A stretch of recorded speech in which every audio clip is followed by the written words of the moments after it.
Oh, hi folks. This is the fourth in my series of motorcycle tests, and I'm afraid I'm going to have a hard time giving an unbiased review of this bike.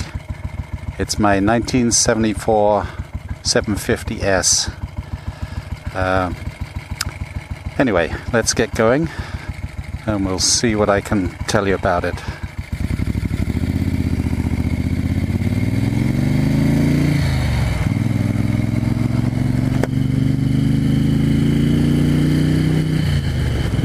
You can tell it's probably a little bit noisy. It's got a real rasp to the exhaust. Anyway, back in the early 1970s, the V7Sport, the Moto Guzzi V7Sport, was king in contemporary superbike magazine tests. The V7Sport was the fastest bike of the 750s.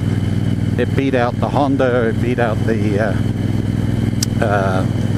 Ducati, the Laverda, just about everything else. And at Monza, the V7Sport lapped faster than either the Ducati 750 GT or the Laverda 750 SF.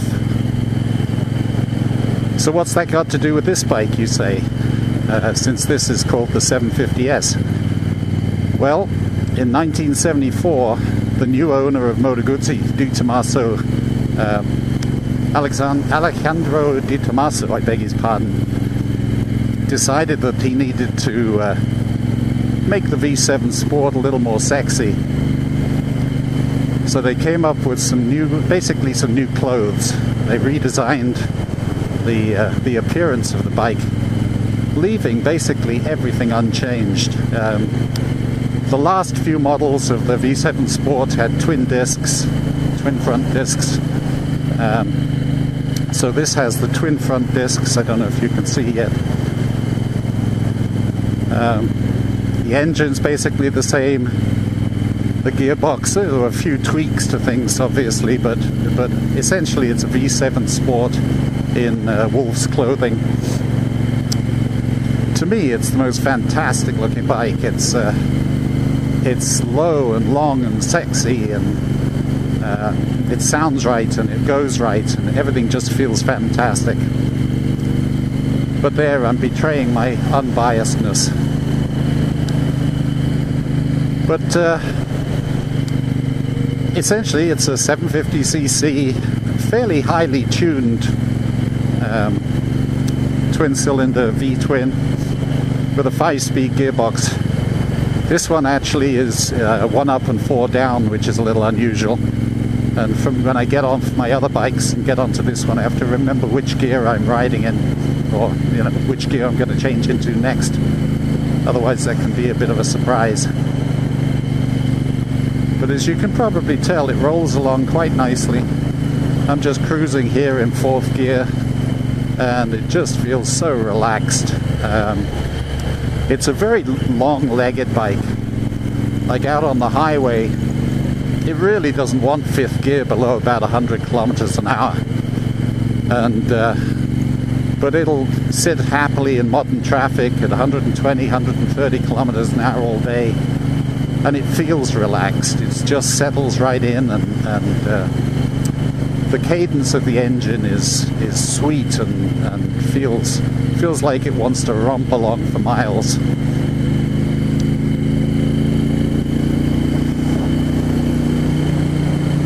My bike could probably do with a good tune-up. It's not the fastest bike on the road by any stretch of the imagination, but it certainly likes to move along. And in fact, I find that on this bike I tend to ride a little faster than on any of my other bikes, just because it feels so right. But I'm not going to try and demonstrate any of that today. That's not my interest. Frankly, I'm not terribly interested in speed. I like the feel of bikes, and this one feels so good. The handling is like all Guzzis, is very stable. You can roll into a corner and it won't deviate from the line you choose. There's never any anxiety about leaning it over just that little bit more.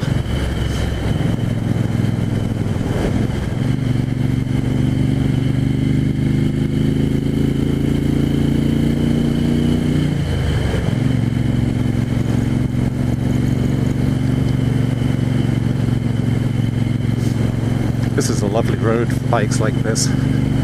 It's tempting to speed, but there are always, well, you've heard in my other videos, there's always deer and turkeys all over the place, so I'll just keep it down to this nice puttering along.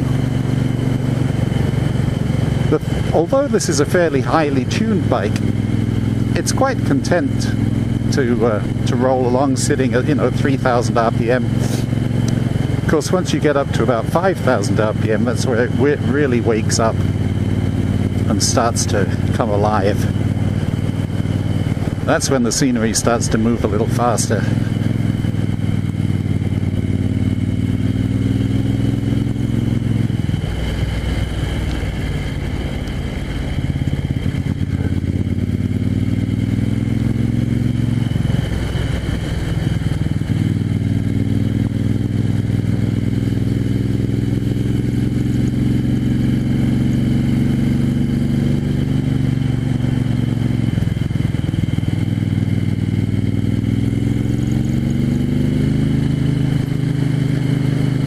The front brakes on this particular bike feel a bit wooden. They're very effective, but as soon as you touch the lever, it's like pulling on a piece of 2x4. Oh, off you go, squirrel.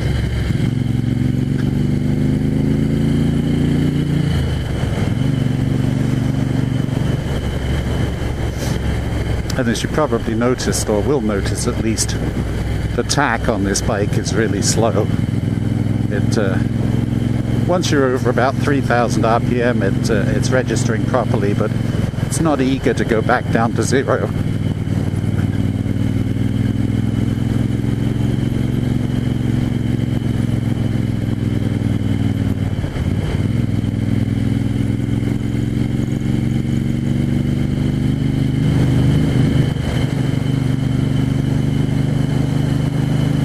I love that rasp from the exhaust. I don't know if it's audible on this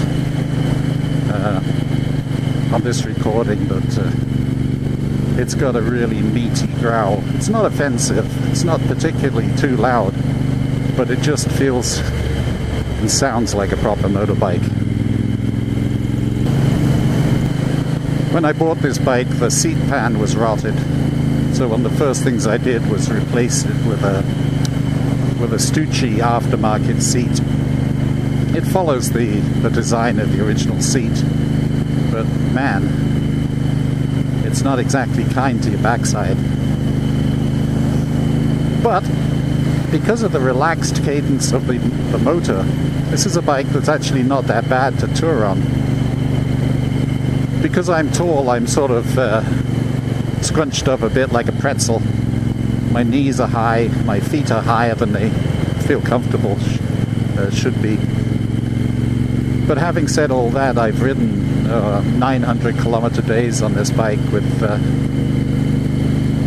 only an ache in the backside to tell me about it.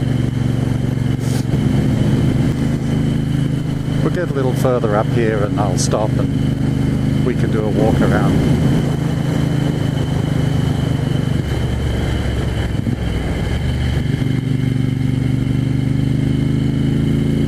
It's a nice little stretch of road.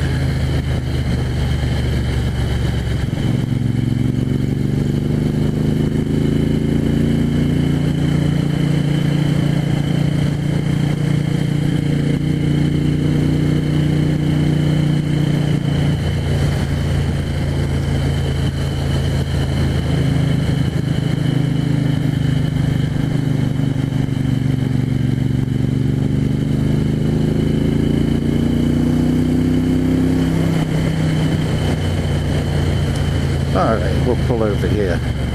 This is one of my usual pullover spots. Oh, there's a little bit of ice.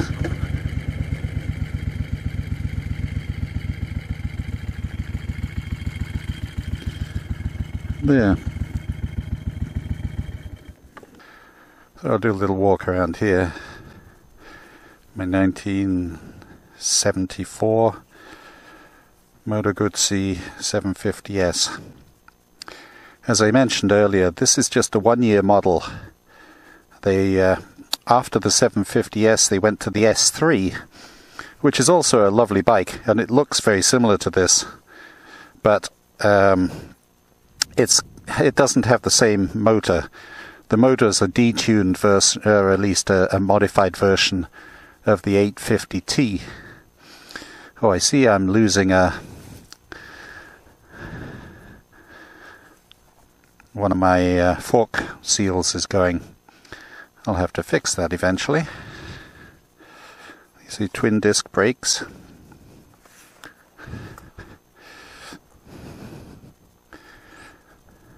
People often ask me about whether you get hot legs from the cylinder heads.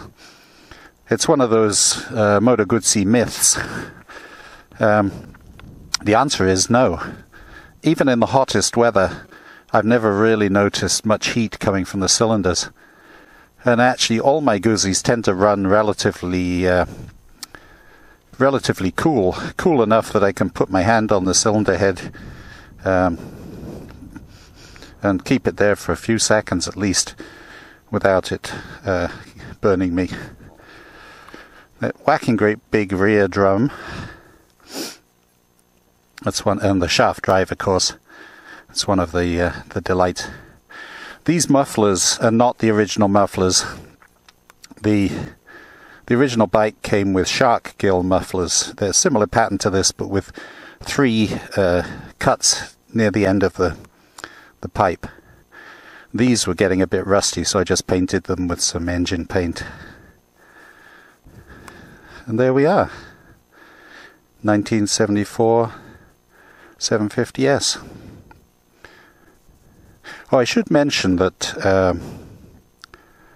there were only 948 of these ever made. So it's a bit of a rare creature, which just makes it more appealing to me. Sadly, too many bikes like this, because they're rare and are going up in value a little bit, tend to get put into collections, and that's the last time they see the light of day. They never get out on the road to be used, and well, I think it's just sad. I haven't got much time for collecting bikes or collector bikes unless they're actually going to be ridden. You can see the tacho doesn't want to go down to 0. Come on, down you go. Come on. Well, close enough. First gear's up. Check the mirrors. And away we go.